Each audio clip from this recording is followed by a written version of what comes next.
자, 오늘 일사할 말씀은 역대하 21장에서부터 24장까지 함께 합니다. 21장에서부터 24장까지는 남유다의 4명의 왕이 나옵니다. 여호람, 그리고 아하시야, 그리고 아달랴, 그리고 요아스, 이렇게 4명의 왕이 나옵니다. 먼저는 여호람에 대해서 함께 말씀을 살펴보고 하겠습니다. 여호람은 결혼을 했는데요. 그게 이제 잘못된 결혼을 하고 맙니다. 그 아달랴라는 아내를 얻었는데 우리가 방금 읽었던 말씀대로 이 아달랴는 북이스라엘의 왕의 딸이었습니다. 아합이라는 왕이에요. 근데 무조건 그 아합 이야기 나오면 아합의 길 이런 거는 나쁜 거예요. 북이스라엘 중에 아마 최고로 나쁜 왕이라고 생각하시면 됩니다. 근데 아무튼 이 아합의 딸하고 결혼을 합니다. 잘못된 결혼, 어떻게 보면 정략 결혼이죠. 결혼을 해서 나타나는 현상이 우리도 그런 것 같아요. 물론 전도를 위하여서 복음 전도를 위하여서 결혼을 하는 경우도 왕왕 있습니다. 근데 참 그런 경우가 많이 없고 이게 결혼을 안 믿는 사람들과 하다 보면은 이게 믿음이 엄청 이제 좋아서 잘 이끌어가는 경우도 있지만 이제 험난한 길을 많이 걸을 때가 있습니다. 결혼을 하고 난 다음에 같은 방향으로 같이 여호와를 섬기고 이렇게 가는 사람들보다도 안 믿는 사람들과 하다 보면은 이게 영적 생활에 좀 영향을 미칠 때가 많습니다. 그래서 더욱더 잘 깨어있고 말씀으로 준비하고 해야만 이게 하나님이 원하지 않는 길로 가지 않을 수 있는 거죠. 아무튼 여호람과 아달랴의 결혼은 영적 생활에 지대한 영향을 미치지요. 그래도 하나님께서 다윗 왕의 그 언약으로 인하여서 심판을 즉위하지 않는다라고 했습니다.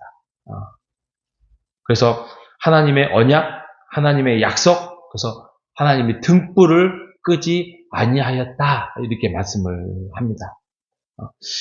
하나님이 인내하신 거죠. 하나님의 인내하시고 기다려주시고 그렇게 하십니다.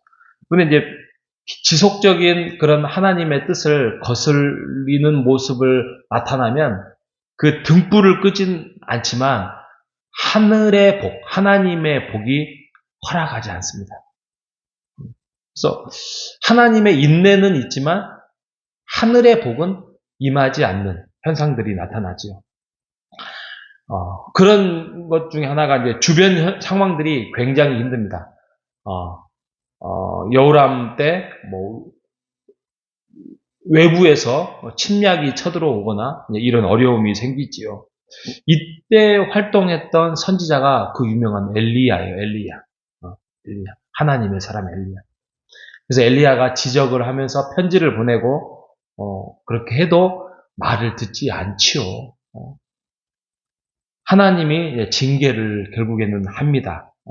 백성들을 징계하고 그다음에 그 아합의 자녀들을 죽게 하고 아내 또 재물 이런 부분들에 대해서도 어려움을 당하게 하죠. 전쟁이 일어나죠. 끝내 돌이키지 않고 그도 말년에 병이 들어서 회개하지 않는 마음에서 죽음을 맞이합니다.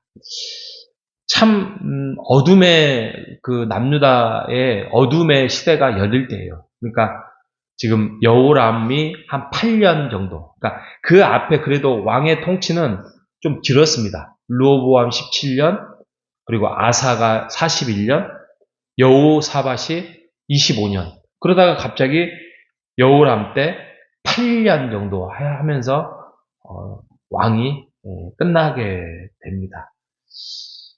그의 아들 아하시야가 왕이 되죠. 아하시야는 1년도 못하고 죽음을 당합니다. 아하시야는 왕이라기보다는 어떻게 보면은 어머니가 아달랴거든요. 아까 말했던 그 아달랴, 아합의 딸. 아달랴의 영향력에 벗어나지 못해서 40세에 왕이 됐음에도 불구하고 제대로 된 통치를 하지를 못하고 그 아합의 길을 똑같이 걷게 되면서 결국에는 왕을 제대로 하지 못하고 죽음을 맞이합니다. 그래서 갑자기 아달랴라는 아까 그 아달랴가 여왕이 돼요. 여왕이 되면서 6년 정도 통치를 하거든요. 최악의 왕이 돼요. 그러니까 어떻게 보면 여호람, 그 다음에 아하시야, 그 다음에 아달랴 이렇게 해가지고 한 몇 년이에요, 그러면? 한 15년, 그죠? 15년에 아주 남유다의 어두운 통치 시절을 보내고 맙니다. 이 아달랴가 얼마나 악하냐면 손자를 다 죽여요. 손자를. 자기 아들이 아하시야였는데 아하시야가 왕으로 있다가 죽임을 당하니까 그거의 복수에 손자를 다 죽입니다. 한 명이 살아나죠. 한 명이 살아나긴 한 그 사람이 나중에 이제 요아스 왕이 됩니다. 요아스가 7세 왕이 되거든요. 그래서 이 어머니 이세벨과 같이 악녀로 손을 꼽힙니다.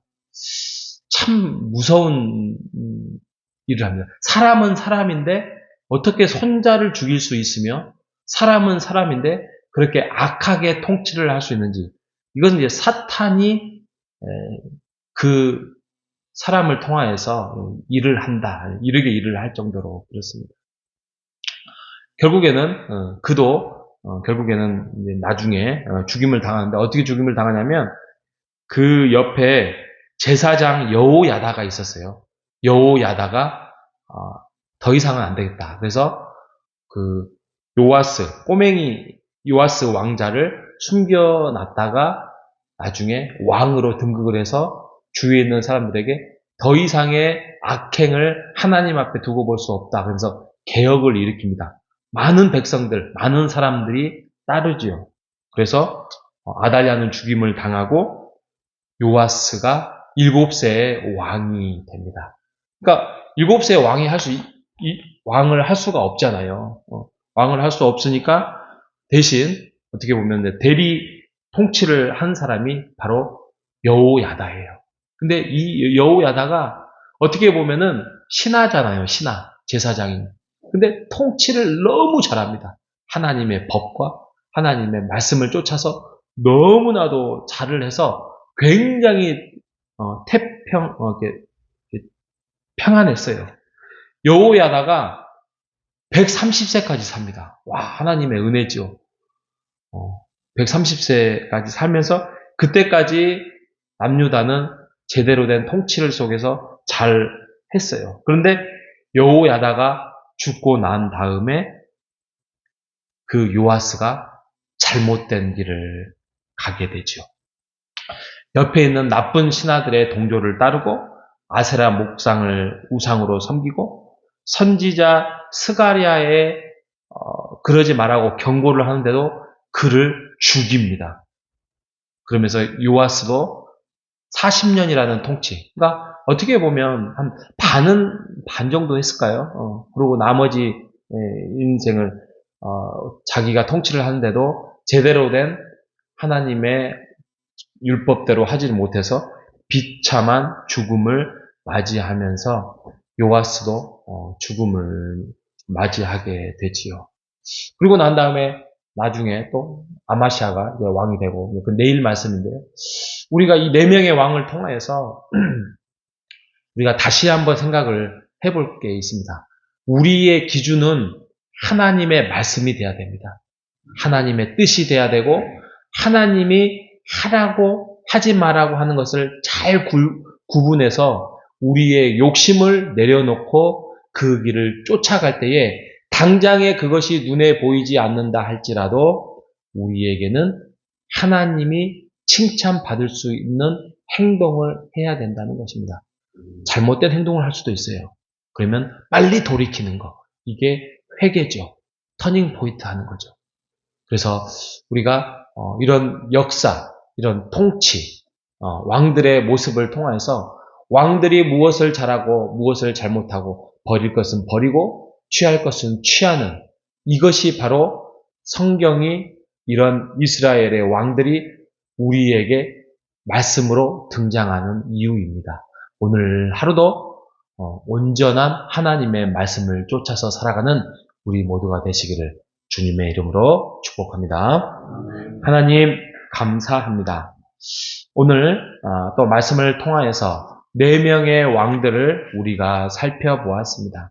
하나님 정말 암울했던 시절들, 어떻게 보면 이 시기가 여호람, 아하시야, 아달랴의 시기임을 우리가 살펴봅니다. 결국에는 하나님의 말씀을 떠나서는 물고기가 물을 떠나는 것과 같이 똑같은 인생이 되고 마음을 우리가 살펴봅니다. 하나님의 말씀이 우리의 기준이 되어서 오늘 하루도 이번 한 주도 하나님과 함께 동행하며 지혜의 삶을 살아갈 수 있도록 인도하여 주시옵소서. 살아계신 예수님의 이름으로 기도합니다. 아멘.